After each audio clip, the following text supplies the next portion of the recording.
네, 2025년 2월 23일 주일 저녁 가정 예배 시작할게요. 형도 기도해 주시고 시작하겠습니다. 사랑이 많으신 하나님 아버지, 이제 하루를 시작하는 오늘 하나님 안에서 말씀을 듣고 찬양하고 이제 진리의 말씀을 듣고 이제 자기 걸로 소화하는 그런 시간을 주셔서 감사합니다. 하나님 아버지, 이제 크리스마스 개학을 앞두고 있습니다. 서로 각자 자리에서 하나님을 경외하고 하나님을 보는 그런 삶을 갖게 해주세요. 예수님의 이름으로 기도드립니다.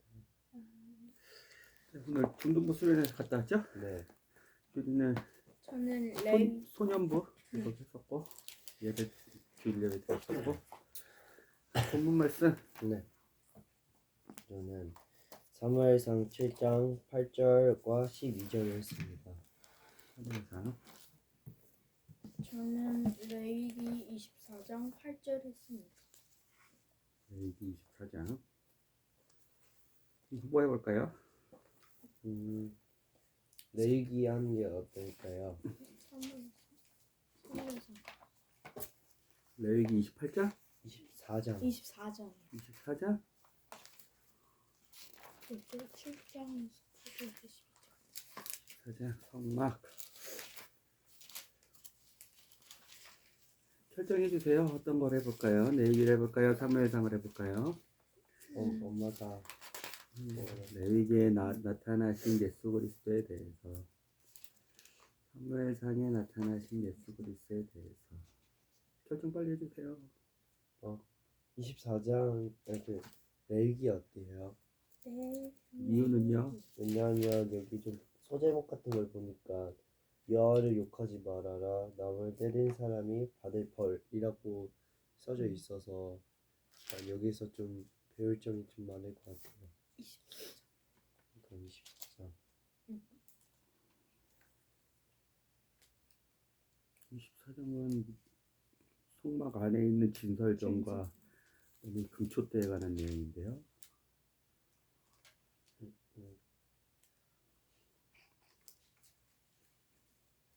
왜요? 사무엘상 했는데 뭐 한 게 없어요?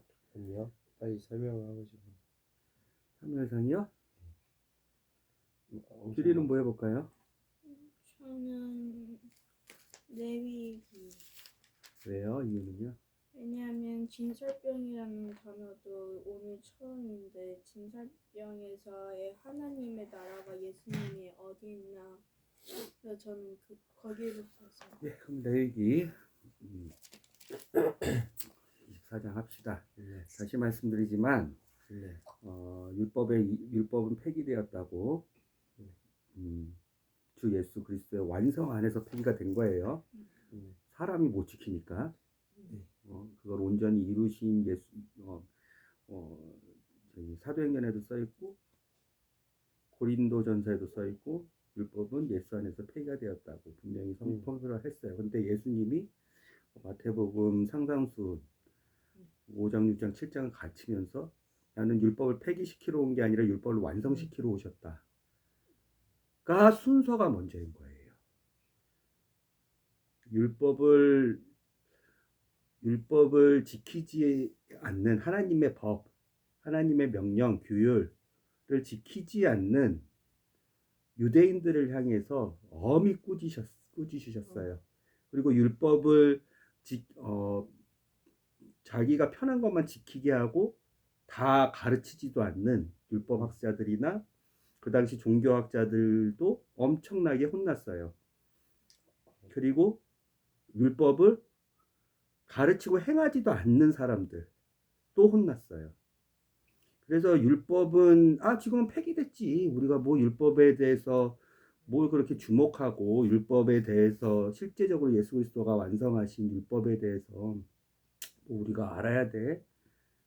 우리가 돼지고기를 안 먹는 것처럼 율법에는 비늘 없는 물고기나 그 대색인질하지 않는 굽이 갈라져 있는 동물들 먹지 말라고 써 있어요. 돼지고기나 부정한 것이라서 하나님 보시기에는. 그래서 낙타 이런 것들은 먹지 않아요. 붕어, 그 다음에 뭐 장어 이런 것들도 먹지 않아야 돼요. 비닐이 없으니까 갈치. 근데 우린 먹잖아요. 그렇죠?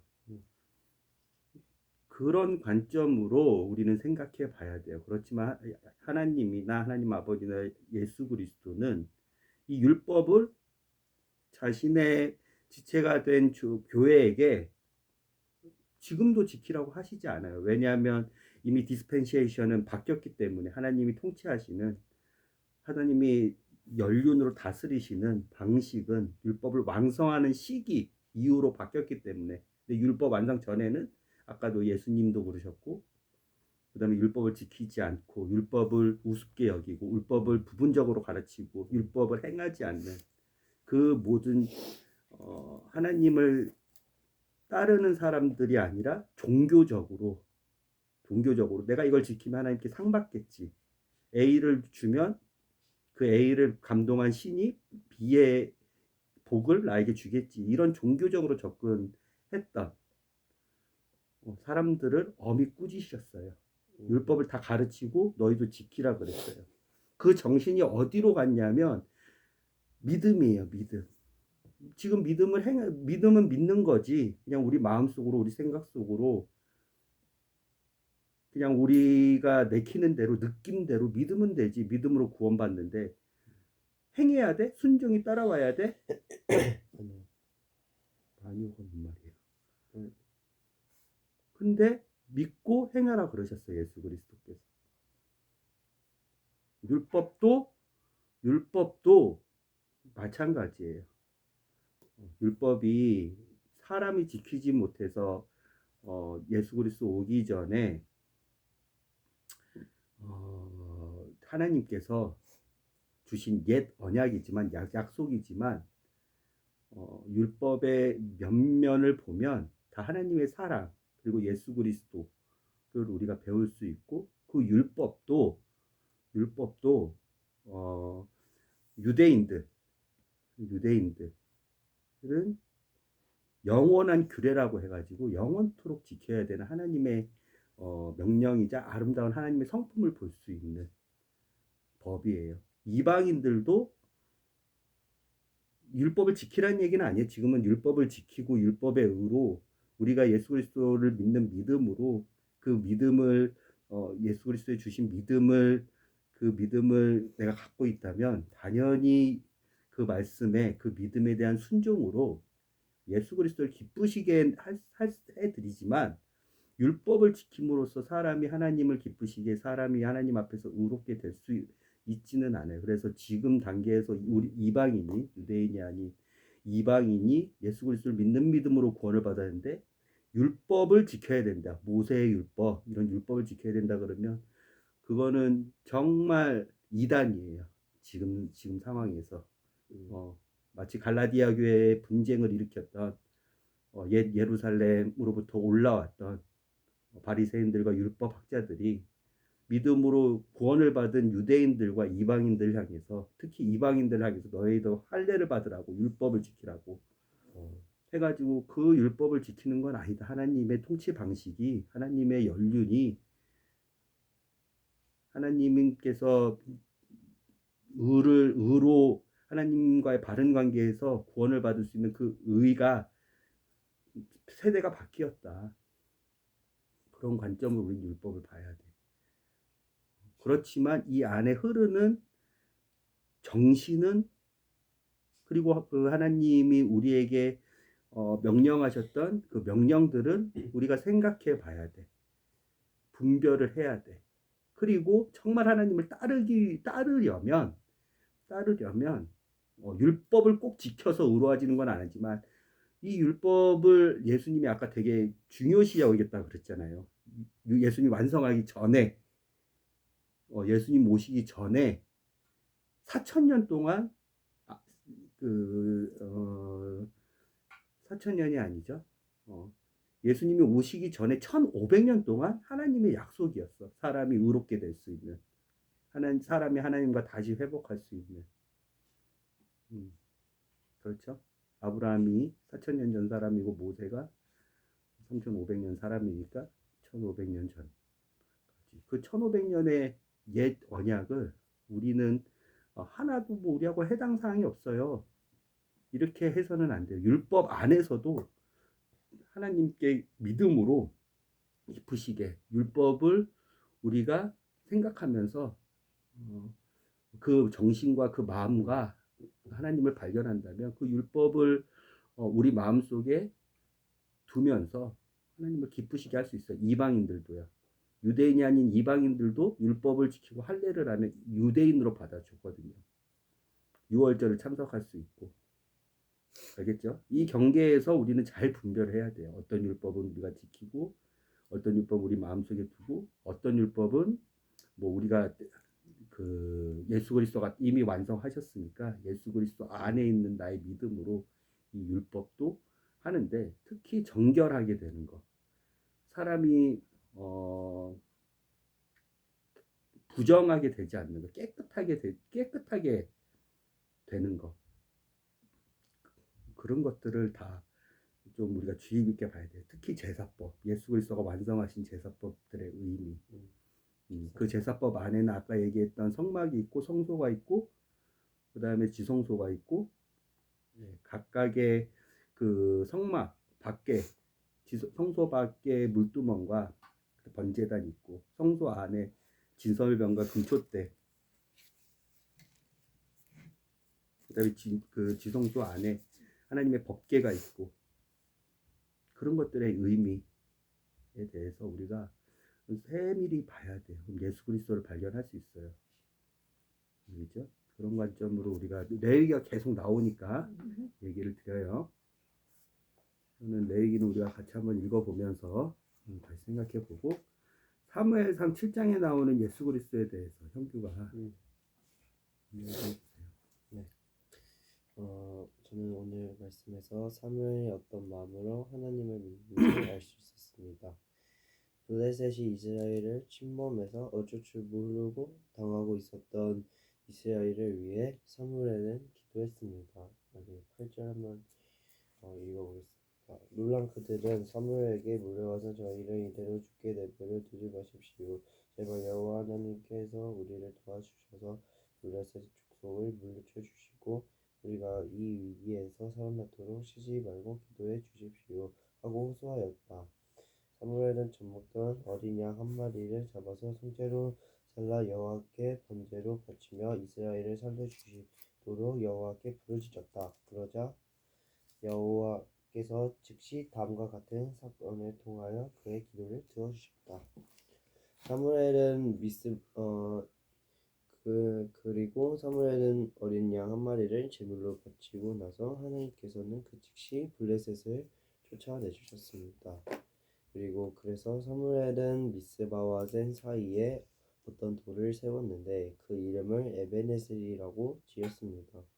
에베네셀의 뜻은 여호와께서 여기까지 우리를 도와주셨다라는 뜻입니다. 하나님의 나라는 하나님은 백성의 기도에 응답하시고 사무엘의 간절한 기도를 통해 이스라엘을 구원하신 것을 저는 봤고 예수님은 다시 회개하고 돌아올 때 승리를 주시는 하나님처럼 예수님에게 다시 돌아가면 구원과 승리를 주신다는 것을 알게 되었습니다. 이때 저는 예수님을 봤을 때 회개라는 단어를 썼는데 이번 수련에서 가장 임팩트가 남았었던 게 처음 알았던 게 회개를 하려면 자신의 이제 우상이라고 하면 이제 돈이나 이제 물질적인 거를 없애고 다시 하나님께 돌아가는 게 회개라고 목사님이 알려주셨거든요. 그래서 저는 그 회개를 한번 다시 알았던 시간을 갖게 되었어요. 평소 알았던 회개는 뭐예요? 이제 회개는 이제 말씀을 믿고 이제 반성하는 것이라고 알고 있었는데 이제 회개는 자신의 우상을 이제 없애고 오직 하나님을 보는 것이라고 다시 한번 알게 되었어요. 사무엘 7장하고 한번 대입을 해보세요. 엘리 제사장 때 뺏겼던 법궤가 계속 뺏겼죠. 블레셋에서 뺏겼죠. 네. 그리고 나서 돌아왔죠. 그리고 나서 그 법계 보관할 데가 없어서 기란 여아림에 보관을 했었죠. 그 관점으로 여기에서 나오는 회개는 뭐예요? 목사님의 설교의 말씀에 대입을 해서 한번 얘기해 보세요. 무슨 우상을 어떻게 이스라엘이 버리고 기란 여아림에 있는 성막 되게 주의 법계를, 이 기란 여아림에 있는 이 법계는 다윗이 옮기거든요. 그러니까 이스라엘 민족이 그리고 나서 회개를 했어. 온 이스라엘 민족을 다 모아가지고.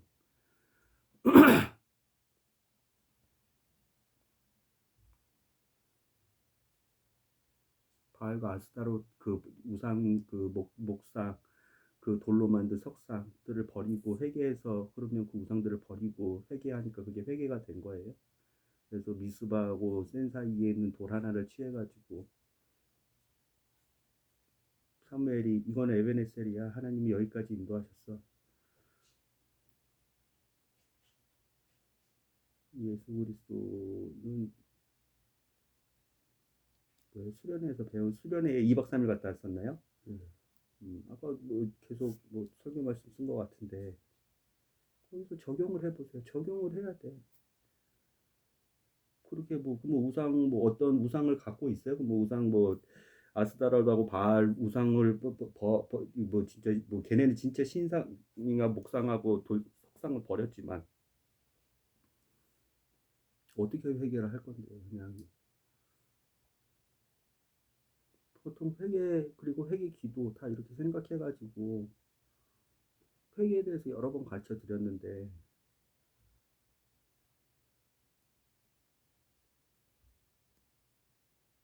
어떻게 회개하실래요? 반성하면 회개인 거예요?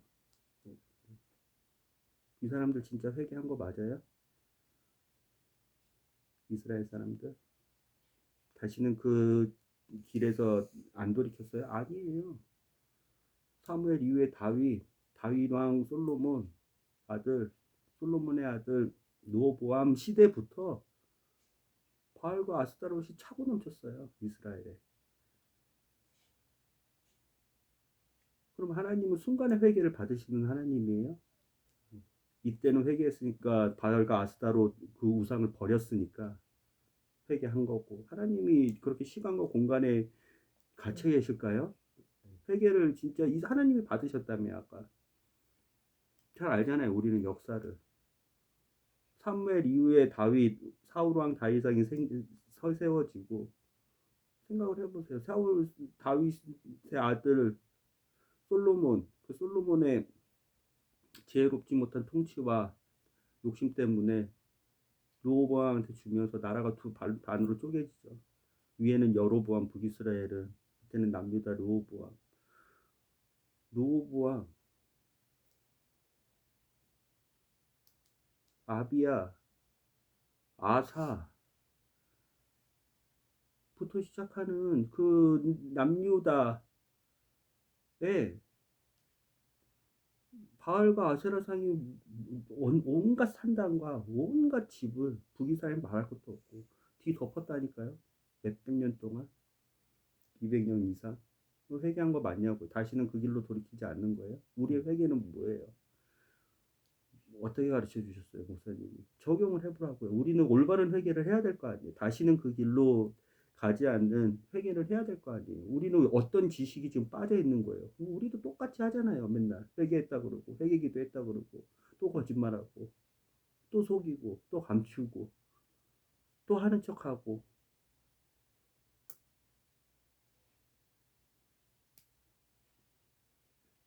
회개는 회개 기도만 하는 그 순간 하는 게 회개인 거예요? 왜 기억을 못하죠? 뭐가 있어야 돼요? 우리의 지식이 뭐가 빠진 거예요? 회개의 시작점은 뭐라고 그랬어요? 6월달 맨날 얘기했잖아요. 회개의 시작점이라고. 아이 그 길 자체로 못 가는, 홍해의 길을 열어서 그 길을 갔는데 애국으로 다시는 못 돌아가는.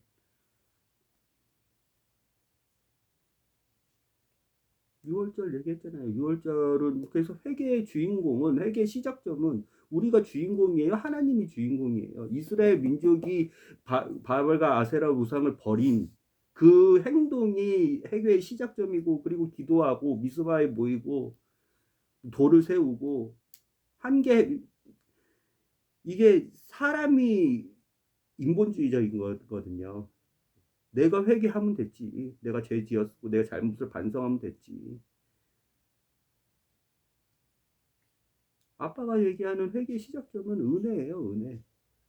사람이 시작하는 게 아니에요. 그 은혜의 핵심은 하나님의 말씀이 임해야 돼요. 맨날 얘기했잖아요. 유월절 얘기하면서 베드로는 회개했지만 가룟 유다는 후회했다고. 후회와 회개가 같은 거예요. 반성은 똑같아요. 잘못을 인정하는 건 똑같고. 베드로는 어떻게 회개를 했다고요? 예수님의 말씀이 임했다고요. 밥 울기 전에 3번 네가 나를 모른 척 할 거야. 그 말씀을 믿었다고요. 인정했다고요. 그 말씀이 이루어질 때. 가룟 유다는 후회를 했어요. 회개를 하지 않았어. 근데 하나님의 말씀이 임했어. 이 빵그릇에 넣는 애가 나를 배반할 거야. 몇 번씩이나 하나님의 말씀이 임했거든요. 그 말씀을 믿지를 않았어. 이 믿는다고 해서 또 사람이 또 회개를 자기의 선택적 의지를 통해서 사람이 회개의 시작점으로 생각하면 안 돼요. 그래서 말씀이 먼저로 6월절도 마찬가지예요. 그 지옥 같았던 그 어두웠던 그 우상 숭배에 이집트 땅에 하나님의 말씀이 임했다고요. 문설주에 피 바르면 내가 넘어갈 거야. 문설주에 피 바른 사람들 내가 살릴 거야. 그 말씀 시작 전부터 세례까지 회개가 일어났다고요.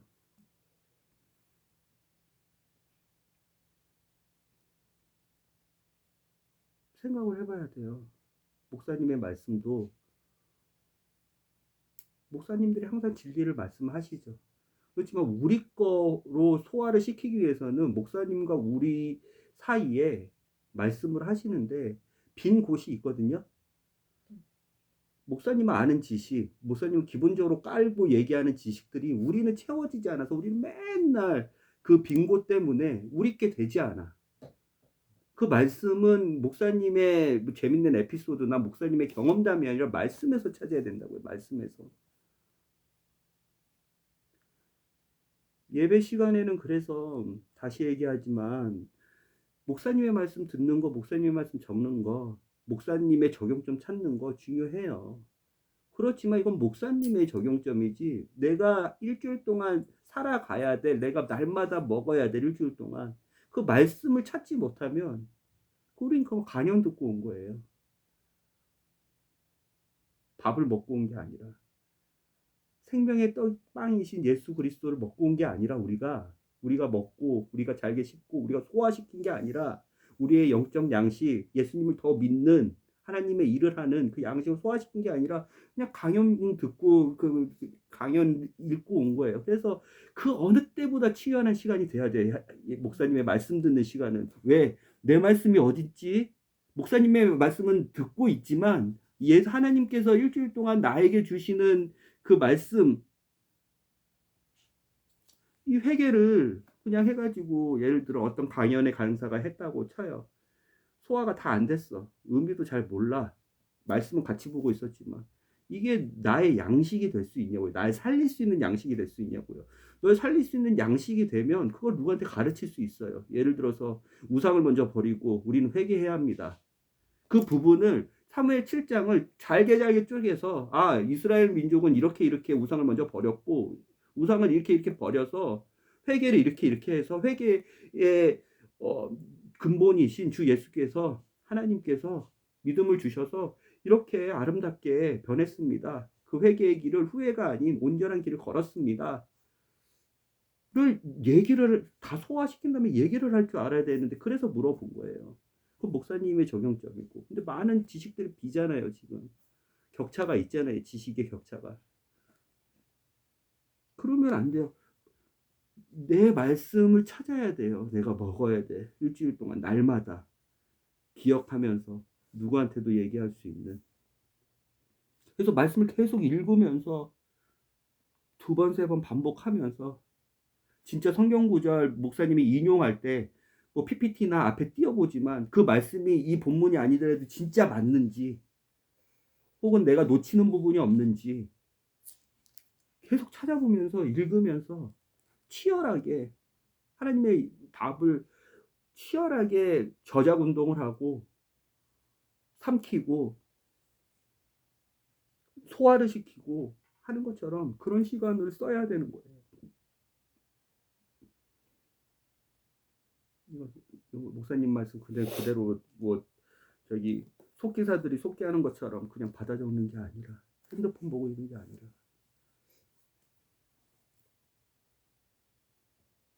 성경 말씀으로. 아빠가 회개에 대해서 얘기했죠. 후회에 대해서 얘기했죠. 같은 회죠. 후회할 회, 돌이킬 회. 이거는 아빠의 적용점이에요. 아빠가 찾은 거예요. 이것도 맞지 않을 수가 있어요. 아빠가 사랑하는 자식이 사랑하는 그것도 잘게 씹어서 이유식과 미음을 주는 듯이 줘도 이게 소화가 안 되면 이게 딱딱한 빵이면 치열하게 본인의 말씀을 찾고 그걸 적용해야 돼. 오늘 저기 회개가 나왔으면 그 회개에 대한 정말 내가 지금 초등학교 5학년, 중학교 2학년 수준으로서 나를 살릴 수 있는 회개는 무엇인지, 왜 이스라엘은 이렇게 회개에 실패했는지, 이스라엘뿐만 아니라 왜 나는 이렇게 회개한 기도하고 회개한다고 하면서 반복적인 죄를 짓고 있는지, 뭐가 비었는지 말씀엔 답이 있어요. 아빠가 찾지 못할 수도 있는데 찾을 수도 있어. 말씀을 보면서. 그런 것을 공유하는 시간이에요, 지금. 치열하게 봐야 돼요. 치열하게 말씀을. 그래서 특히 주일 말씀은 왜 일주일에 우리가 양식이 되잖아요. 날마다 주시는 새로운 본문, 새로운 인물들, 새로운 내용들의 우리가 말씀을 보지만 매일 일주일은 다음 주 일주일까지 하나님 앞에 나가기 전까지 우리의 영적 양식이 예수 그리스도란 말이에요. 예수 그리스도가 말씀인 거, 예수 그리스도가 생명의 빵인 거, 예수 그리스도 그 생명의 빵, 생명의 물을 먹지 않고는 하나님과 관계가 연결될 수 없다는 거, 생명이라는 거. 그걸 알았으면 말씀을 봐야죠. 이게 빛이잖아요. 내 발의 등불이, 내 발의 빛이잖아요. 이게 내 발의 등불이고 내 갈 길을 비춰주는 거잖아요. 말씀을 치열하게 보세요. 치열하게. 본문 말씀 어차피 결국 나오잖아요. 그 본문 말씀에 대해서 계속 봐야 돼요. 내 말씀을 찾아야 돼. 이게 레마라고 하는데. 알겠죠? 이거는 오늘 보진 않기로 했으니까 기란 여아림에서 주의 계를 가져온 이후에 사무엘이 온 백성을 다 소집하죠. 그리고 미스바로 모이죠. 이것도 엘리야 할 때 얘기했었잖아요. 미스바에서 대대적으로 금식을 하면서 죄를 자복하면서 그렇죠. 하나님께 회개를 하죠. 그리고 이제 블레셋을 이기죠. 헌물로 제사를 바치고 관계를 회복하고 그런 부분들 하나하나 쪼개가면서 나는 뭐가 비길래 왜 내 삶에는 온전한 회개가 일어나지 않고 왜 내 삶에는 내가 뭘 모르기 때문에 왜 내 삶에는 이 말씀이 능력이 되지 않을까? 나는 왜 반복적인 죄를 똑같이 질까? 나는 회개를 한다고 하는데 나의 회개 기도 뭐가 하나님이 주시는 진리의 말씀에 뭐가 비었기 때문에 자꾸 내가 실패를 할까? 이스라엘 사람들은 또 실패했는데 그 실패 사례에서 성공을 하기 위해서는 성공한 사람들도 많잖아요. 사도인 바울도 있고 사도인 주의 사도인 요한도 있고 그 사람들은 그 전과 후가 어떻게 달라졌을까? 베드로도 있고 그 사람들은 어떻게 온전한 회개를 예수 그리스도 안에서 이뤄낼 수 있었을까? 그렇지 않고서야 그냥 다람쥐 쳇바퀴 돌듯이 우리의 신앙은 성장하지 않고 우리의 실력은 축적되지 않고 그 첫 번째 스텝이 주일 설교 말씀 본문을 같이 보면서 같이 듣는데 내가 소화할 수 있는 말씀 최대한 볼 수 있도록 계속 치열하게 먹는 훈련을 해야 돼요. 먹는 훈련. 우리가 무슨 목사님이라는 연사에 강연을 들으러 간 게 아니잖아요. 그 목사님 말씀 중에서 나에게 주시는 하나님의 말씀을 발견하기 위해 가는 거잖아요.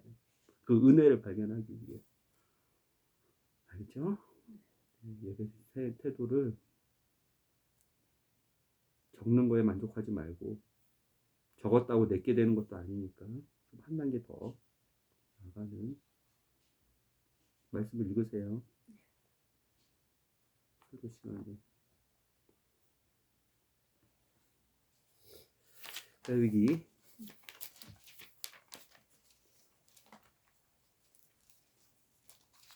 이때도 치열하게 보는 거예요. 내익이 뭐 어려운 게 있으면 그때 질문을 하면 되잖아요. 그렇죠? 그렇지만 내가 이해를 하고 내가 우리가 절은 끊어 있지만 전체적인 그림을 내가 정확하게 이해를 하고 그다음에 그 내용을 파악하기 위해서 이해가 안 되면 두 번, 세 번 보고 그렇게 봐야 돼요. 알겠죠? 예수 그리스도가 숨겨 있어요. 레위기 24장에도 8절. 읽어주세요. 이제 레위기 24장의 8절에서 제사장들이 매일 저녁마다 진설병이라는 빵을 하나님 앞에 두는 의식을 하는데 이 진설병은 이스라엘 백성이 하나님 앞에서의 예배를 정기적으로 하는 것입니다. 여기에서 이제 예수님은 진설병과 관련이 있는 것 같습니다. 왜냐하면 이제 요한복음 6장 35절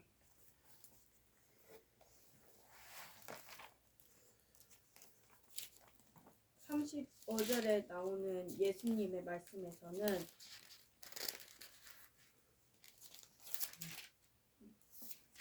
예수께서 말씀하셨다. 내가 곧 생명의 떡이다. 내게 오는 사람은 결코 배고프지 않을 것이고 나를 믿는 사람은 결코 목마르지 않을 것이다. 라고 여기에 설명을 하는데 저는 우리에게 양식이 된다는 의미인 것 같아서 여기에서의 진설병은 예수님과 관련되어 있는 것 같고 그리고 하나님의 나라는 이제 제사장들이 진설병을 만들 때 꽤 어려운 힘든 시간과 어려운 고생을 했는데 여기서 5절처럼 너는 고운 밀가루를 가져다가 떡 12개를 구워라. 떡 1개 만드는데 필요한 밀가루는 4.4리터이다. 이만큼 4.4리터는 어마어마한 건데 이걸 12개나 만드는 거는 꽤 어렵고 힘든 시간이었는데 제사장들이 진설병을 만들 때 하나님이 우리에게 진설병 같은 빵을 우리에게 나눠주신 것을 잊지 말라고 이렇게 힘들어도 만드신 거를 생각하면서 하나님이 우리에게 먹여주신 거를 생각하면서 만들어라라고 저는 생각을 해서 여기서 하나님의 나라를 봤던 것 같습니다. 4.4리터가 꽤 많은 양이라는 거 때문에 많이 어려웠을 것이다. 그리고 이 떡을 일주일에 한 번씩 다시 차려놔야 되니까 그렇죠. 네, 그때마다 그리고 영원토록 봐야 되니까 하나님을 생각하라는 말씀. 심지어 이거보다 더 어려운 게 있었어요. 그 위에 등잔 불이 꺼지면 안 되거든요. 2절 항상 꺼지지 않게 해야 돼. 밤낮으로 불이 항상 켜져 있어야 돼요. 그리고 성소에는 또 향단이 있는데 3가지 거룩한 하나님의 성물 여기 9절이 여기 써있잖아요. 거룩한 제물 하나님의 선물 구별되어 있는 물품들 그리고 이게 이제 제사장들이 먹어야 되는 빵이었는데 이거의 그 의미 생명의 빵 떡은 이스라엘 사람들이 먹지 않아요. 이거는 여기는 우리가 번역이 빵을 먹어요. 중동 사람들은 하나님 예수님도 빵을 드셨고 빵을 나눠서 떼어서 네. 오병이어를 하셨고 성만찬을 하셨고 24장을 같이 보면서 우리 한번 봅시다. 네. 예수 그리스도에 대해서 하나님의 통치 방식, 하나님의 나라에 대해서 읽어주세요. 몇 절씩 읽으면 될까요? 23절이니까 5절씩. 6절씩 여호와께서 또박또박 발음 똑바로 해주세요. 코가 좀 안 좋아도. 여호와께서 모세에게 말씀하셨다. 이스라엘 자손에게 명하여 올리브를 찢어서 짜낸 깨끗한 기름을 써서 등잔불을 켜되 항상 꺼지지 않게 하려라. 아론은 매일 저녁 등잔을 잘 보살펴 그 다음 날 아침까지 불이 꺼지지 않도록 하여라. 지성소에 있는 법궤 밖에 쳐놓은 회의장 안에 이 등잔불을 밝혀 놓아라. 대대로 이것은 영원한 규정으로 삼아 꼭 지켜라. 발음 똑바로 또박또박 해주세요. 신경 더 써주세요. 아론은 순금으로 만든 등잔대 뒤에 이 등잔불을 밝혀 놓고 잘 손질하여 여호와께서 계시는 곳에서 이 등잔불이 꺼지지 않도록 늘 살펴보아야 한다. 너는 고운 밀가루를 가져다가 떡 12개를 구워라. 떡 1개를 만드는 데 필요한 밀가루는 4.4리터이다. 이 떡 12개를 순금으로 만든 상 위에 한 줄에 6개씩 2줄로 가지런히 차려 놓아라. 이 떡을 여호와께 불살라 바친다는 표시로 각 줄마다 깨끗한 향을 올려 놓아라. 이 떡은 안식일마다 여호와 앞에 다시 차려 놓아라. 이스라엘 사람들은 이것을 꼭 지켜야 할 영원한 계약으로 삼아야 한다. 이 떡은 여호와께 살라 바치는 제물 가운데서도 가장 거룩한 제물이다. 이 떡을 아론과 그 아들들의 못으로 돌려라. 제사장들은 이 떡을 거룩한 곳에서 먹어야 한다. 이 또한 영원한 규정으로 삼아 반드시 지켜야 한다. 어느 날 이스라엘 여자와 애굽 남자 사이에서 태어난 아들이 이스라엘 사람과 진영 안에서 다투었다. 그런데 다투던 중에 그 남자가 여호와의 이름을 욕되게 하였다. 그래서 사람들이 그를 모세에게 끌고 갔다. 그의 어머니는 단 지파 사람 디브리의 딸 슬로밋이었다. 사람들은 그를 가두어 놓고 하나님의 지시를 기다리고 있었다. 여호와께서 모세에게 말씀하셨다. 내 이름을 모독한 그를 진영 밖으로 끌어내라. 그가 나를 모독하는 소리를 들은 사람이 모두 그의 머리 위에 손을 얹은 다음 온 회중이 그를 돌로 쳐 죽여라. 이스라엘 사람들에게 일러 주어라. 자기 하나님을 우습게 여기고 모독하는 자는 그 벌을 받아 마땅하다. 나 여호와의 이름을 모욕하는 자는 반드시 사형에 처해야 한다. 온 회중이 그를 돌로 쳐 죽여라. 이스라엘 본토박이든 이스라엘 사람들에게 몸부쳐 사는 나그네든 나 여호와의 이름을 모욕하는 자는 반드시 사형에 처하여라. 다른 사람을 때려 숨지게 한 사람은 반드시 사형을 받아야 한다. 가축을 때려 숨지게 한 사람은 다른 가축으로 배상해야 한다. 또 사람을 때려 그를 다치게 하였으면 다친 만큼 그에게 상처를 입혀라. 어디든 부러뜨렸으면 똑같은 곳을 부러뜨리고 눈을 다치게 하였으면 그의 눈에 똑같이 상처를 내고 이를 부러뜨렸으면 똑같이 그의 이를 부러뜨려야 한다. 상처를 입힌 사람은 자기도 그만큼 상처를 받아야 한다. 다른 사람의 가축을 쳐 죽였으면 다른 가축으로 그 주인에게 갚아주어야 하며 다른 사람을 쳐 죽인 사람은 반드시 사형에 처해야 한다. 너희는 지금까지 말한 것을 이스라엘 본토박이에게나 몸부쳐 사는 나그네에게나 똑같이 적용해라. 나는 너희 하나님 여호와이다. 모세가 이스라엘 사람들에게 이것을 일러주자 이스라엘 사람들은 여호와의 이름을 모독한 그 사람을 진영 밖으로 끌어내어 돌로 쳐 죽였다. 이스라엘 사람들은 여호와께서 모세에게 명령하신 대로 하였다. 네, 질문 한 가지씩만 받아볼게요. 네, 20절에 똑같이 하면 똑같이 대갚아주라는 뜻이잖아요. 20절이. 근데 하나님의 자녀면 이제 이제 똑같이 대갚아주면 안 된다라고 이제 뭐 어렸을 때부터 계속 듣고 그랬는데 이제 왜 여기선 20절에 그렇게 서로 좋은 질문. 네, 이렇게 하는지 저는 좀 궁금했어요.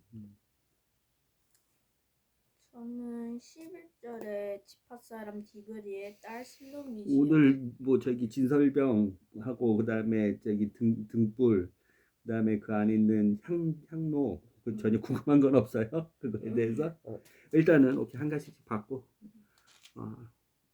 11절에 11절에 디브리의 딸 슬로미시라고 했는데 거기에서의 바탕화면 좀 더 알려주실 수 있는지. 이 사람들은 하나님을 섬기는지 아니면 우상 섬기는지.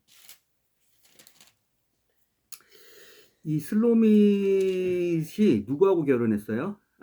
저희 형규부터. 예수 그리스도께서 율법을 말씀하시면서 네. 상 주시는 율법에 대해서 우리에게 주신 게 있어요.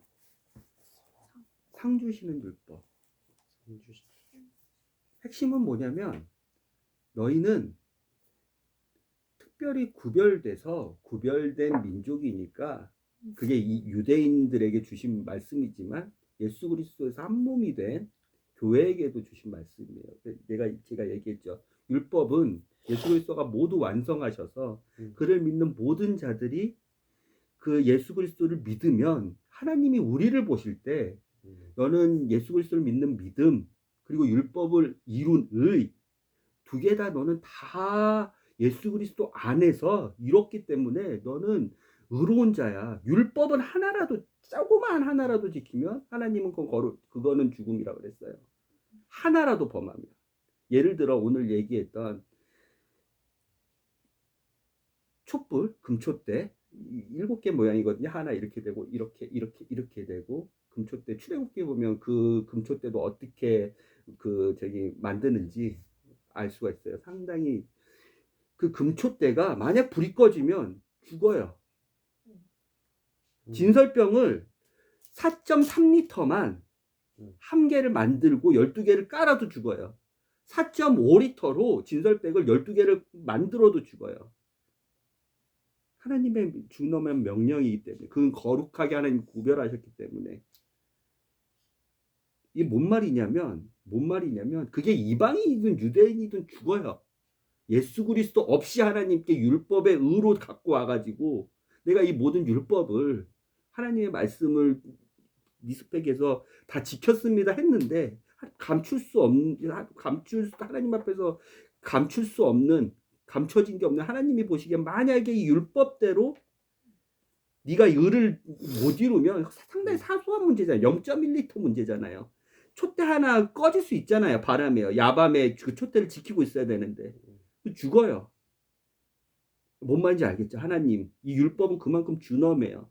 하나님 앞에 율법의 의로 심판받는 판단받는 사람이고자 한다면 근데 예수 그리스도 안에서 그 율법의 의미들 거룩히 구별되어 있는 향단 거룩히 구별되어 있는 생명의 빵 진설병 12개 진설병 거룩히 구별되어 있는 하나님께 드리는 기도인 촛대 이 촛대를 예수 그리스도가 모두 완성했기 때문에 우리가 예수 그리스도 안에서 즉 예수 그리스도의 한 몸으로 신랑은 예수 그리스도고 우리가 신부로 그렇게 하나님 앞에 우리가 심판을 받게 된다면 예수 그리스도가 모든 율법을 다 완성하시고 다 지키셨어.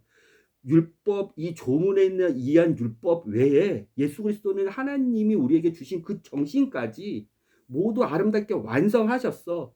아들 예수 너 다 완성했고 너 다 이 율법을 네가 죽어질 정욕의 몸에 갇혀질 죄를 지을 수밖에 없는 불순종할 수도 있는 그 죄 가운데서 네가 이 모든 율법을 완성했으니까 네가 데리고 온 신부 네 한 몸이니까 내가 같이 모든 율법의 은하 신랑을 믿고 있는 그 율법을 완성하고 있다는 예수 그리스도가 오직 나의 구원자입니다. 믿고 그 이름을 부르는 자는 내가 똑같이 처리해 줄게 해서 이 사람도 율법을 다 준수했다고 해서 하나님이 율법을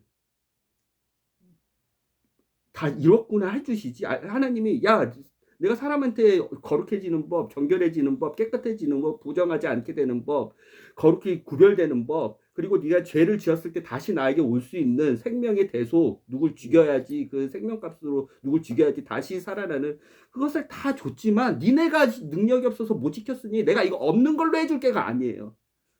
이거는 하나님 자기속이라고 내가 여러 번 얘기했어요. 네가 하나님처럼 영원한 생명과 네가 하나님처럼 영원한 통치와 네가 하나님처럼 영원한 영광과 네가 하나님처럼 영원한 빛 가운데 생명 가운데 존귀함 가운데 영광 가운데 거하고 싶어? 하나님처럼 되고 싶어? 하나님이 모두 완성하시고 지키시고 하나님이 꼼꼼히 생각하시는 그 율법들을 다 지켜야 돼. 다 네가 지켜야 돼. 그게 율법의 의로 구원받는 사람들이에요. 한 사람도 있을 수 없죠. 예수 그리스도 외에는. 그걸 지키지 못하니까 야 이거 없는 옛날 약속이니까 어차피 예수 그리스도가 다 이뤘으니까 옛날 약속 쳐줄 게가 아니에요. 아까 다시 하나님이 율법의 의로 예수 그리스도를 인정을 하셨어요. 그 예수 그리스도 안에서 우리가 한 몸으로서 심판을 받을 때야지 우리가 산다 그랬어요. 그때 율법의 의로 우리도 율법의 의를 보나 예수 그리스도를 믿는 믿음으로 보나 너는 예수 그리스도 한 몸이구나. 그래서 너도 율법의 의를 완성했구나. 관점인 거지. 이거 뭐냐? 니네가 지킬 수도 없는 거. 그거 깨달으라고만 준 거야가 아니야. 하나님 입장에서. 그 율법의 말씀대로 하나님께서 다 의롭다. 넌 나하고 바른 관계야. 아니야. 너는 거룩히 구별됐어. 아니야. 이거를 심판하시는 거야. 하나님께서. 율법이 얼마나 중요한지 알겠죠. 그러면서 예수 그리스도가 뭐라고 주셨냐? 아까 얘기했잖아요. 눈은 눈으로 이는 이로 갚아라. 이거는 함무라비 법전, 즉 모세가 이거를 3,500년 전에 받았다 그랬잖아요. 네. 지금으로부터 3,500년 전에. 그 전에 500년 전인 아브라함 때부터 4,500년 전에 4,500에서 4,000 BC, 4,500에서 4,000년 때부터 이 함무라비 법전의 핵심은 눈은 눈으로 이는 이예요. 내가 상하게 했으면 니도 상하게 하고 똑같이 내가 네 동물을 죽였으면 니도 내 동물 가운데 하나 죽이고 내가 너 치아 하나 부러뜨렸으면 너도 치아 하나 부러뜨리고 내가 네 눈을 다치게 하거나 눈알을 하나 뽑았으면 너도 나한테 눈알 뽑히게 하고 그게 그냥 그 시대에 1000년 동안 사람들 사이에서 이루어졌던 분문율이었어요. 통치 방식이었어요. 어떤 벌을 받을 때. 핵심은 뭐냐면 여기서 핵심을 봐야 돼요. 의도가 있었냐 없었냐. 의지가 있었냐 없었냐. 실수로 사람을 죽일 수 있어. 실수로 사람의 눈을 상하게 할 수 있어. 실수로 이빨을 부러뜨릴 수가 있어. 그쵸? 톡 쳐가지고 실수로 우산을 던져가지고 눈을 찢어뜨리게 할 수도 있어. 이때는 이 법이 그리고 함무라비 법전도 하나님의 율법도 해당되지 않는 거예요. 근데 의도가 있이 준비해서 철저히 그 위에 뭐냐면 슬로밋 단지파 슬로밋 딸과 그 다음에 그의 남편 이집트 남자 그 둘 사이에서 이집트 남자는 아마 이방인이었는데 모세를 이집트로부터 따라와서 유대인이 된 케이스. 유대인이 될 수 있어요. 유대인이 되면 할례를 받아야 되고 유월절을 지켜야 되고 율법을 준수해야 되지만 이방인 그 아들 호녀라가 하나님을 모독한 거예요. 핵심은 뭐냐면 두 개 다 동일한 건데 의도가 이씨했냐 안 했냐. 율법에서 이것을 심각하게 보시는 거야 하나님이. 그런데 함무라비 법전과 하나님의 율법은 달라야 되잖아요. 똑같은 율법 조항만 보면 똑같아요. 동기도 똑같고 그 동기에 대한 죄수들의 행동도 똑같고 그 죄수들을 심판하기 위한 결과도 똑같아요. 그쵸? 똑같다 그랬잖아요. 아까 의도가 있었냐 없었냐? 그러면 그 의도가 있었으면 너도 그대로 해. 받은 대로 돌려줘. 그런데 이것은 율법의 완성이 아니에요. 예수 그리스도가 이렇게 율법을 바라보지 않았어. 율법을 더 예수 그리스도가 어떻게 바라보시냐면 마태복음 6장에서 7장 보면 얘기했었잖아요. 복 있는 사람들, 은혜 blessed. 시편 23편, 시편 1편 같이 blessed. 야, 은혜 받은 사람들이 있어. 은혜는 항상 뭐예요? 선물이에요. 선물 뭐 더 주려고 그러는 거야. 내가 가질 만한 아무것도 없는데 하나님이 더 주려는 사람, 뭘 더 주려고 그러는 거야. 내가 능력이 부족한데 일이라도 하나 더 시켜서 내가 아무런 받을 자격이 없는데 하나님이 나를 자비롭고 긍휼히 여겨주셔서 블레시드한 사람들이 있어. 시편 1편과 마태복음 5장은 똑같은데 그 사람 중에 그걸 다 가르쳐 주시고 성령의 열매들 다 가르쳐 주시고 그 뒤에 모세가 알려줬던 율법들에 대해서 예수님께서 어떻게 어떤 자세로 율법 조문만 지키는 게 아니라 어떤 자세로 접근해야 되는지 그 율법을 만드신 그 법 제정하신 하나님의 그 심중에는 그 정신에는 뭐가 있었길래 이런 법들을 만드셨는지를 해석을 해주는 거야. 근데 이 법들이 사람을 그냥 심판하고 죽이고 야 네가 뽑으면 니도 뽑아 이렇게 하려고 그냥 그게 공정한 재판장이자 내가 주는 법이야가 아니잖아요. 율법의 정신 는 아까 뭐라 그랬어요? 마태복음 5장 복 있는 사람들이 있어로 해서 흐르는 거예요. 즉 이 율법을 하나 지키더라도 사람들을 갉아먹고 올가매고 사람들을 죽이고 심판하고 슬로메의 아들을 돌로 쳐 죽이려고 하는 게 아니라 그 안에서 뭐 하나라도 더 상급을 주시려고 뭐 하나라도 더 땅덩이를 띄어서 더 면류관을 크게 더 아름다운 하늘의 몸으로 뭐 하나라도 더 주시려고 이 율법을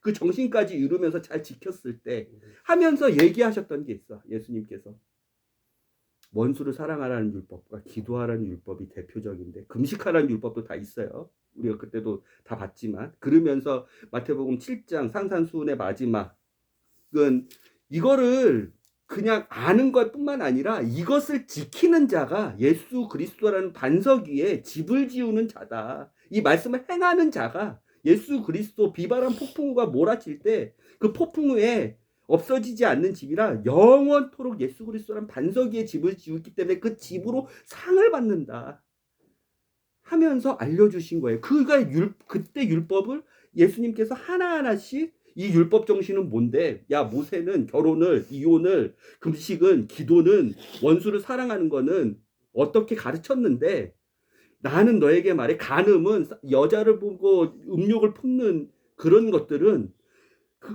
나는 이렇게 말해 상을 하나 더 받을 수 있어. 예를 들어 기도 같은 경우에는 야 그냥 사람들 이방인들 기도하는 거 보면 자기 가족들을 위해서 본인을 위해서 기도는 많이 해. 근데 무슨 상이 있겠니?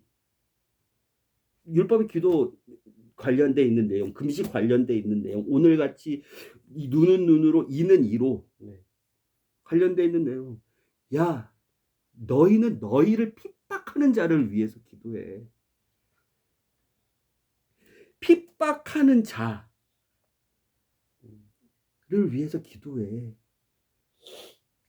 그러면 이 율법의 조항은 새로워져요. 하나님은 우리의 잘못을 보고 그 잘못을 그냥 함무라비 법정과 별 차이 없이 그 공정하고 깨끗한 분이 공정하게 재판하려면 네가 핍박하면 그 핍박 그대로 네가 눈 하나 뽑았으면 너도 눈 하나 뽑고 이빨 하나 빠졌으면 이빨 하나 뽑고 네 가축 소를 죽였으면 네도 소를 죽이고 네 어떤 아이를 상하게 했으면 네 아이도 상하게 하고. 그런데 예수님은 이 율법 정신 안에 뭐라 그랬어요? 이렇게 해도 하나님의 율법을 순종하고 율법을 이행한 건 맞아. 그렇지만 칭찬받을 일은 하나도 아니야. 왜? 함무라비 법전, 세상 법전과 하나도 구별되지 않거든. 하나님이 율법을 주셨을 때 이렇게 해도 그래 정당해 는 인정하지만 상급은 없어. 근데 예수님은 어떻게 얘기하셨냐면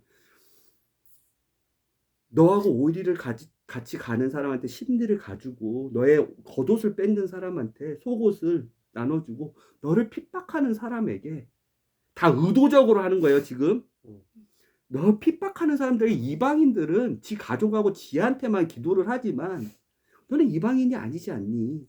너는 상급, 영원한 상급을 받아야 될 사람이지 않니? 그 율법 안에서 율법을 완성하는 예수님이 그 율법을 바라보실 때 그 사람을 위해서 기도를 해. 그러면 너는 상급이 있는 거야. 눈을 뽑아도 하나님께 혼나지 않아.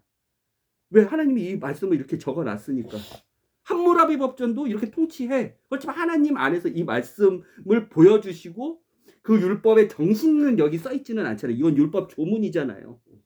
근데 그 정신, 예수님이 가르쳐 주신 그 정신까지 우리가 확대하면 상을 주시려고 그러는 거야. 왜? 이렇게 못하는 사람이 있거든. 눈을 뽑으려면 눈을 뽑는 한 무라가지 법전만 따르는 네. 사람들이 있거든. 그런데 이 율법의 정신 중에 하나님이 보시는 건 뭐야? 그래, 뭐 잘못하는 거 없어. 그래, 네가 옳다고 해. 내가 이렇게 적어놨으니까 그게 순종해. 근데 예수님이 이 반석 위에 이거를 듣는 사람이 복 있는 사람이, 이걸 아는 사람이 복 있는 사람이 아니라 이걸 행하는 사람이 복이 있는 사람이야 하면서 상급을 더 주시려면 어떻게 해야 돼? 눈은 눈으로, 이는 이로 하는 율법을 우리가 알지만 우리가 그 사람들을 위해서, 기- 나를 핍박하는 사람들을 위해서, 나를 괴롭히는 사람들을 위해서 예수님 같이 율법을 완성하려면, 즉 율법의 완성은 하나님이 더 선물을 주시는 거예요. 하나님이 더 이뻐하시는 거야. 복이 있는 사람이야. 하나님이 주셨던 은혜 때문에. 그때 더 기도할 수 있는 거예요. 이 율법 조문을 봤을 때. 실제적으로 그래요. 모세 율법이 이렇게 레위기에 선포되고 나서 그대로 그 피해를 그대로 갚을 사람이 없어. 왜? 한 대라도 더 때리고 싶지. 하나님은 그렇게 하지 말라는 거야. 사람이 내가 만약에 피해를, 이빨 하나가 빠졌어. 그러면 똑같은 강도로 똑같은 파괴력으로 똑같이 때려야 되는데, 사람이 율법 안에 정신은 망각하고 율법 안에 하나님께서 만들어 놓으신 이웃을 사랑하고 원수를 위해 기도하고 나를 핍박하는 사람들을 위해서 내가 그 사람들의 필요를 채워주고 하려고 하는 그 정신은 바라보지 못하고 내가 똑같이 이빨 하나 부러뜨려야지 하는데, 똑같은 힘으로 똑같이 부러뜨릴 수가 없어. 한 번이라 조금 더 세게 때려가지고 이빨 두 개를 부러뜨리든지 하지. 사람이 할 수가 없어. 이 법 실천 자체도. 내가 어떤 송아지를 내가 죽였는데 그 송아지 똑같은 그람수에 똑같은 개월에 똑같은 그 송아지, 예를 들어 어떤 집에는 송아지가 10마리 있어가지고 그렇게 별로 귀하지 않은 송아지인데, 어떤 집에 송아지 한 마리만 있는데 10마리 있는 송아지 죽였는데 한 마리만 있는 그 귀한 송아지를 죽이면 이게 똑같이 할 수 있냐고. 하지 말라는 거라고요. 하나님이 이 율법을 주셨을 때 너희는 똑같이 너의 힘으로 이 율법을 완성할 수 없어. 율법의 정신, 하나님이 주셨던 그 정신, 선물을 더 주실 수 있는 그 정신을 봐. 이거를 예수님은 어떻게 율법을 보시고 지켰는지 마태복음.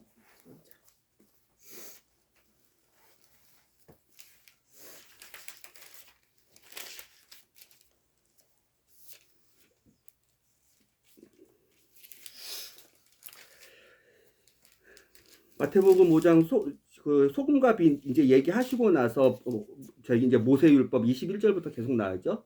화내지 마라, 분노하지 마라, 이혼하지 마라, 맹세하지 마라. 다 율법이거든요. 모세한테 주신 원수를 사랑하라, 자선, 기도, 고복하죠. 금식, 하늘 재물 쌓아두는 거 하고 나서 7절에 이렇게 듣고 행하라까지 하는데, 이게 예수님이 모세가 율법은 조항만 알려줬지만 율법을 완성하신 예수님이 율법을 바라보는 자세였어요. 그 중에 원수를 사랑하라 43절, 마태복음 5장 아빠 읽어볼게요. 또 모세의 율법에 이웃을 사랑하고 내 원수를 미워하라는 말이 있다. 그러나 나는 이렇게 말한다. 원수를 사랑하라. 너를 박해하는 자들을 위해 기도하라. 그래야만 너희가 하늘에 계신 아버지의 자녀답게 행동하는 것이다. 그분은 악한 사람에게나 선한 사람에게나 똑같이 햇빛을 비추어 주시고 옳은 사람에게나 옳지 않은 사람에게나 똑같이 비를 내려 주신다. 만일 너희가 너희를 사랑하는 사람만 한다면 그것이 무슨 미덕이 되겠느냐. 미덕, 뭐가 미담, 아름다운 이야기, 아름다운 덕스러움, 뭐 더 선물을 뭐 줄 게 뭐가 있냐. 또 똑같은데 함무라비 법전이나 여호와의 율법이나 똑같은데 세리들도 그 정도는 한다. 만일 너희가 너희 이웃과들과만 가까이 지낸다면 다른 사람과 다른 점이 무엇이냐, 이방인들과 다른 게 무엇이냐. 하나님의 자녀라고 너희가 복을 받았는데, 복이 있는 사람이 됐는데 이방인들도 그렇게 하고 있다. 그러니 하늘에 계신 너희 아버지께서 완전하신 것처럼 너희도 완전한 사람이 되라. 이 완전은 예수 그리스도 안에서만 완전해질 수 있어요. 이 말씀을 듣고 예수님은 이런 정신으로 모세의 레위기 25장에 있는 25장 맞아요? 25장에 네, 있는 24장에 있는 그 율법을 바라보셨구나. 원수잖아요. 눈은 눈으로, 이는 이로, 부러뜨렸으면 부러뜨린 대로, 가축을 때려 숨지게 했으면 숨지게 한 대로, 의도대로 네가 의도적으로 의지를 가지고 계획적으로 나에게 피해를 줬으니 나도 그만큼 너에게 준다. 이거 율법 나 준수한 건데 하나님도 나한테 뭐라 하시지 않지. 하나님이 이렇게 하라 그러셨으니까 모세 율법에 이 광야에 생활하는 이스라엘 민족들에게 다스리게 하려면 그 의도 자체를 악한 의도 자체 분쟁 아까 다툼이라 그랬잖아요. 분내지 마라. 제일 모세 율법에 제일 처음에 화내지 말란데 그 화내는 것 자체가 하나님의 자녀로 구별되지 않고 상급받을 게 아무것도 없으니 삼무라비 법전 지키는 다른 사람들과 똑같으니 하지 마라 했는데 이렇게 해가지고 율법 조문만 해석하고 정신은 완전히 잃어버리면 이방인과 무슨 차별이 있겠냐. 즉 니네가 무슨 선물을 더 받을 수 있겠니. 영원한 선물을. 영원한 어떤 하나님께 더 기쁨이 되겠니. 하나님의 정신 그 만드신 정신을 알 수 있겠니. 다투지 말고 성내지 말고 분노하지 말고 의도적으로 이웃에게 악한 일을 행하지 말고 이웃을 사랑하라. 율법의 완성은 그래서 예수 그리스도가 말씀하셨어요. 내 이웃을 사랑하고 하나님을 사랑하는 것이 율법의 완성이라고. 기도도 마찬가지예요. 마태복음 6장. 기도도 또 기도할 때 경건하지 않은 위선자들처럼 하지 마. 그들은 남에게 보이려고 큰 모퉁이와 회당에서 드러나게 기도해. 이거 그냥 그 시대에 그리고 지금 시대에 편만하게 기도하는 종교인들이 기도하는 방식이야. 누구한테 보이려고 크게 기도하고 더 거룩한 척하고 은밀히 보시는 하나님이 다 기도 들으셔. 그리고 네 기도, 네를 둘러싼 네 이웃과 네 가족만을 위한 도고 중보 그 기도하지 말고 너를 핍박하는 자를 위해서 기도해. 그러면 상급이 있는 거야.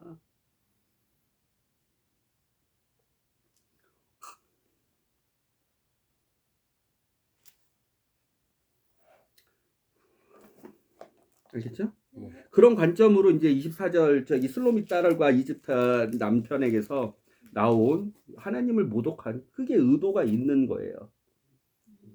왜 의도가 있죠? 그래서 돌로 쳐 죽였죠. 하나님은 돌로 쳐 죽였을 때 그 슬로미 딸의 아들을 돌로 쳐 죽였을 때 호녀라를 돌로 쳐 죽였을 때 하나님이 기뻐하셨을까요? 단지파 사람 디브리의 딸 슬로미의 그 자녀가 여호와를 모독했을 때 하나님을 사랑하지 않는 거거든요. 이거는요. 하나님을 내 이웃을 사랑하고 내 몸같이 내 이웃을 사랑하고 주 여호와를 사랑하는 거. 이게 율법의 완성이란 말이에요. 이런 악한 의도를 하나님은 경계를 하시는 거예요. 율법의 정신이에요. 그래서 하나님은 사랑, 이웃을 사랑. 예수 그리스도가 그것에 대해서 알려주시는 내용이에요. 그렇죠? 이 애굽 남자도 유대인이 된 거예요. 할례를 받고 같이 따라 나와서 이방인도 유대인이 될 수 있죠. 혈족만이 유대인이 아니라. 네, 여기 대복음의 5장 38절도 이 20절이랑 똑같은 내용. 보복하지 마라. 그거 한번 읽어주세요. 네, 또 모세의 율법에 만일 어떤 사람이 남의 눈을 상하게 하였거든 자기 눈도 상하게 하라. 만일 남의 이를 부러뜨렸거든 자기 이도 부러뜨리라 하고 하였다. 그러나 나는 이렇게 말한다. 폭력으로 대항하지 마라. 내 한쪽 뺨을 때리는 사람이 있거든 다른 쪽 뺨도 돌려대라. 너를 고소하여 속옷을 달라고 하는 사람이 있거든 겉옷까지 벗어주라. 비록 갖고 싶지 않더라도 누가 너더러 우리를 같이 가자고 하거든 심리라도 같이 가주어라. 달라는 사람에게 주고 꾸어 달라는 사람에게 등을 돌리지 말라. 상급을 더 주시려는 예수님은 이걸 행해야 되는 사람, 아는 사람이 아니라 율법의 정신으로 완성한 사람. 네가 할 수 없어. 근데 할 수 없어. 사람은 본성으로 악하게 태어난 이 몸의 정욕을 갖고 있는 사람은 할 수 없어. 예수 그리스도 안에서 이루어야 돼요. 율법의 의까지 보시는 분이세요. 심판하실 때. 등잔, 진설병 간단히만 얘기할게요. 음. 이스라엘 민족이 6월절에 나와서 네. 6월절에 나와서 이스라엘 땅으로 가나안 땅으로 가려고 하는 가장 큰 목적이 바로한테 얘기했을 때 파라오 하나님을 경배하기 위해서 우리가 나가야 된다. 하나님께 예배드리기 위해서 하나님 앞에 제사 드리기 위해서 우리가 나가야 된다. 제사법은 그 당시엔 몰랐죠. 모세와 아론이 파라오 앞에 섰을 때 우리 민족을 풀어주십시오. 이스라엘 민족을 풀어주십시오. 430년 동안 노예 생활했던 제 종으로 지옥의 삶을 살았던 우리를 풀어주십시오. 그 이유가 뭐야? 하니까 한결같이 우리는 나가서 하나님이 지정한 곳에 가서 하나님께 예배드려야 됩니다. 경배드려야 됩니다. 이걸 가지고 성막, 성소, 지성소에 있는 그런 물품들 안에 예수 그리스도의 의미를 발견해야 되고 예수 그리스도가 완성한 것을 발견해야 돼요. 진설병하고 그 등잔대 그리고 향로 거룩하게 금향로 하나님께 매일같이 올라가는 그 금향로의 특징은 뭐예요? 계속 해야 되고. 맞아요. 주기예요. 좋은 질문이에요. 주기죠. 반복적인 거죠. 안식일처럼 반복적인 거죠. 그런데 경배를 드리기 위해서 갔을 때 성막과 성소가 필요했죠. 왜? 경배는 누가 드릴 수 있어요? 예배는 누가 드릴 수 있어요? 아니요. 대제사장이 제사는 드리지만 그 경배하고 예배 하나님께 예배를 드리는 사람은 누구예요? 하나님 앞에 설 수 있는 사람이잖아요. 하나님 존전에 하나님께 기도하고 하나님께 찬양 드리고 하나님하고 소통하고 할 수 있는 사람들 그것 때문에 경배를 드리고 예배를 드리잖아요. 그렇죠. 그 사람은 누구예요? 죄를 해결받은 사람이에요. 더 이상 죽음에 정죄에 단절에 있는 사람이 아니라 하나님 존전에 쓰려면 그 단기간에 짐승의 피로 속죄를 드려서 얘가 내 대신 죽었고 내가 얘 대신 살았어. 속죄를 드려서 하더라도 하나님 앞에 정결하고 의롭고 깨끗하고 거룩하고 구별된 사람만이 하나님 앞에 경배를 드릴 수 있단 말이에요. 그 경배를 드릴 수 있는 핵심이 성막과 성소, 지성소였어요. 거기에서 번제도 일어나고 거기에서 속죄제도 일어나고 거기서 하나님의 임재 지성소에선 일어나고 하나님 이제 그 주기적으로 아까 얘기했던 촛대 관리라든지 향로 관리라든지 진설병 관리라든지 주기라 그랬죠. 이 주기가 중요한 거예요. 왜 주기가 중요해요? 뭘 보여주려고 그러는 거예요 여기서? 이 주기를 지키기 위해서 이스라엘 사람들은 뭘 써야 돼요? 마음을 써야 돼요. 항상 의식해야 돼요.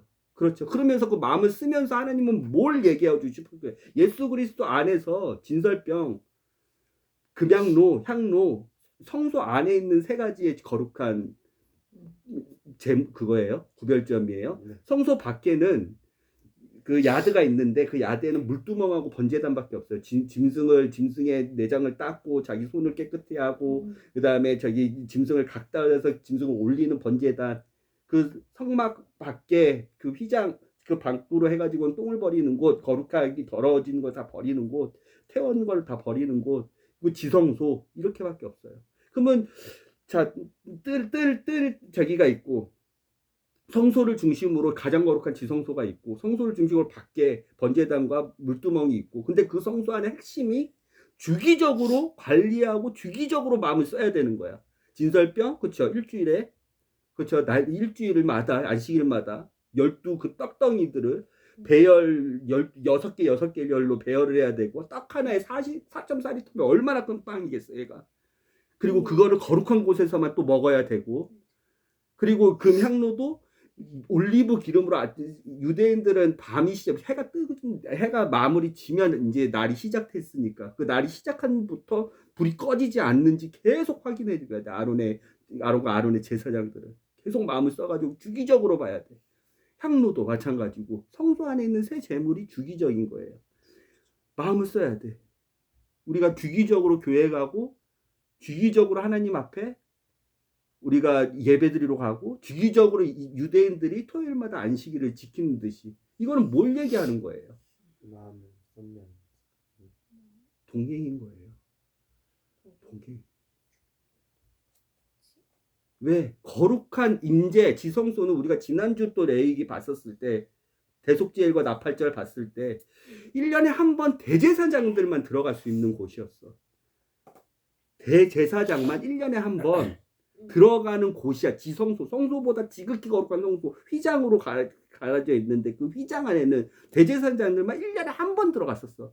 그 성소와 지성소를 가는 그 휘장 그 바깥으로 성소를 보면 매일같이 매주같이 관리를 해줘야 돼. 근데 뭐를 써야 돼? 행이, 뭐 떡을 만드는 행이나 촛불을 올리브 기름을 붓고 촛불을 계속 불하고 향로를 계속 피우는 행위. 그러니까 행위가 중요한 게 아니라 그 주기적으로 하는 그 마음 씀씀이 안에서 우리는 뭘 발견해야 돼? 하나님이 우리와 함께 하시고 우리가 하나님과 함께 하는 그 동행을 발견해야 된다.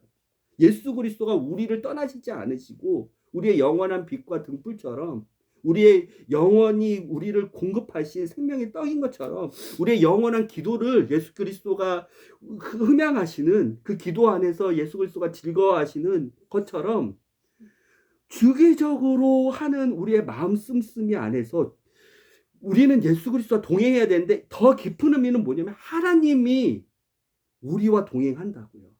제사 전에 니네가 제사를 드려서 거룩해졌던 거룩해지지 않았던 그 먼저 하나님을 경배하기 위해서 하나님을 예배하기 위해서 갑니다라는 그 모세와 아론의 얘기 안에서 사람이 제사를 드려서 거룩해진 상태로 들어간 게 아니라 하나님이 그 성소 안에서 번제단 밖에 있는 번제단하고 물두멍 말고 깨끗하게 정결하게 하는 제사 전에 하나님께서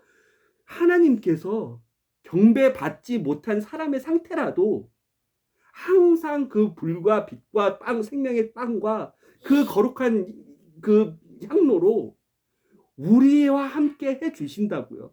지성소는 다 얘기했잖아요. 1년에 한 번만 들어가는 곳이라고. 근데 성소는 날마다 주기적으로 마음을 쓰는데 사람이 마음을 쓰는 것 같지만 율법을 완성하신 예수 그리스도 안에서는 하나님이 먼저 임재를 하신다고요. 그 곳에 불빛이 꺼졌나 안 꺼졌나를 보려면 불 꺼진 것이 꺼졌나 안 꺼진 것나를 보시는 하나님이 먼저라고요. 진설병이 4.4리터씩 6개가 깔렸나 안 깔렸나 이게 일주일마다 새로 만드냐 안 만드냐를 보시는 하나님이 계신다고요. 그걸 먼저 관리하시고 마음을 먼저 쓰시는 하나님이 계시다고. 우리는 거룩하지 않아서 하나님과 경배할 수 없고 동행할 수 없지만 성소 안에 있는 그 향로가 날마다 향이 올라가냐 안 올라가냐 그 향로에 불을 끄냐 안 끄냐를 사람이 지키는 거 마음 쓰는 것 같지만 하나님이 받을 자격이 없는 우리한테 먼저 그렇게 마음을 쓰시고 보고 계시고 동행해 주신다는 거예요. 먼저.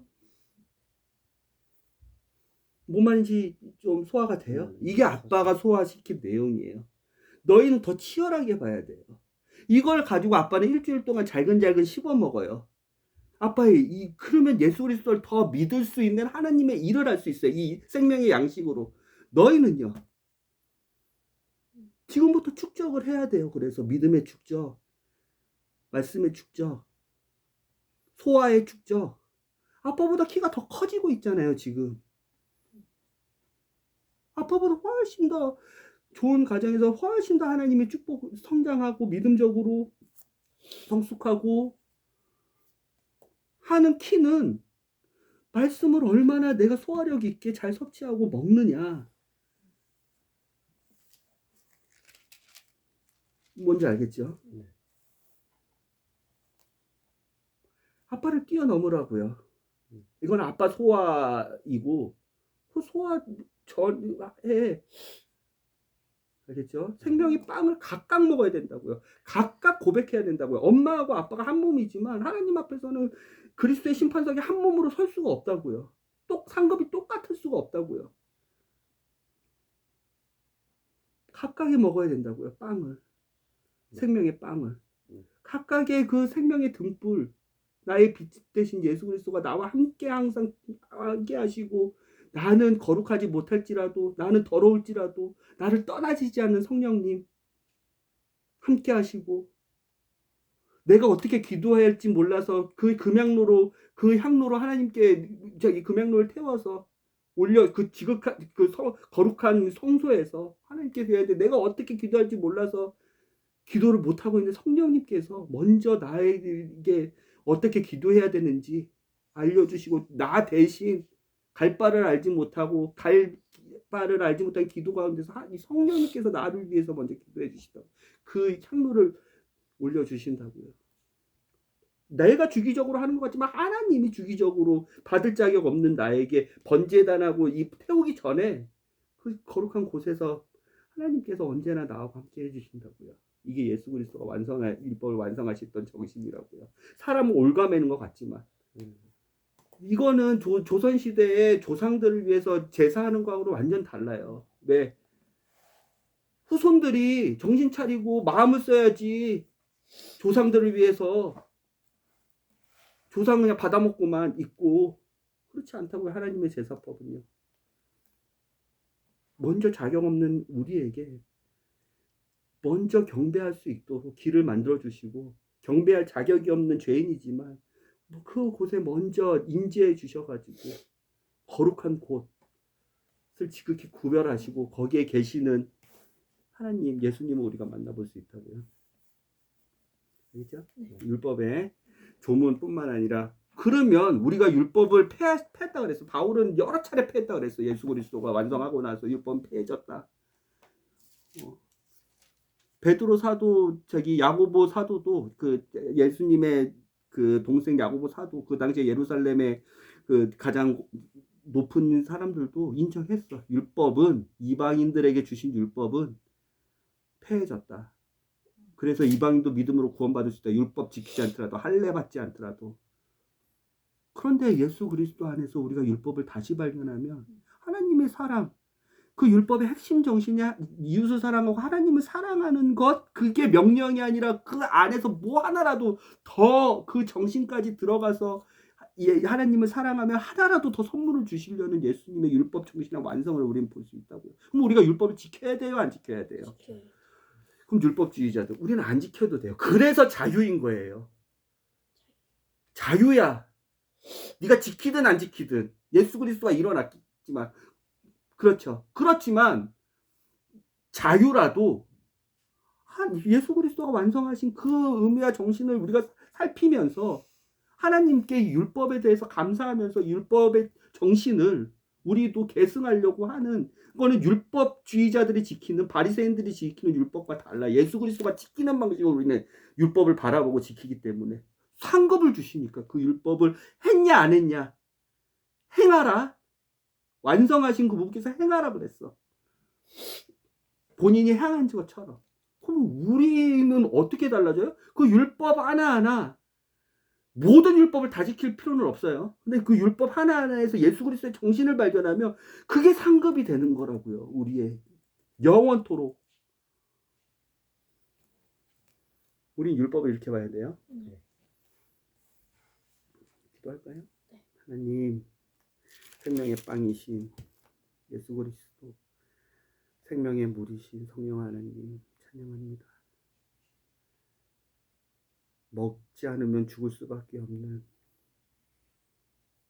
우리들에게 말씀으로 빛으로 날마다 공급하시며 거룩하지 못한 구별되지 못한 경배 드릴 자격이 없는 우리들에게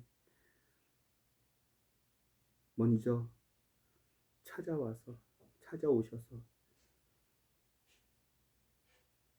그 율법을 완성하신 그 율법을 행하신 예수 그리스도를 바라볼 때마다 감동입니다. 그래서 율법은 폐해졌다. 이방인들은 이 율법에서 자유다 외쳤던 주의 사도들과 바울 사도들 그 말 속에서도 우리는 진정 자유함을 느낍니다.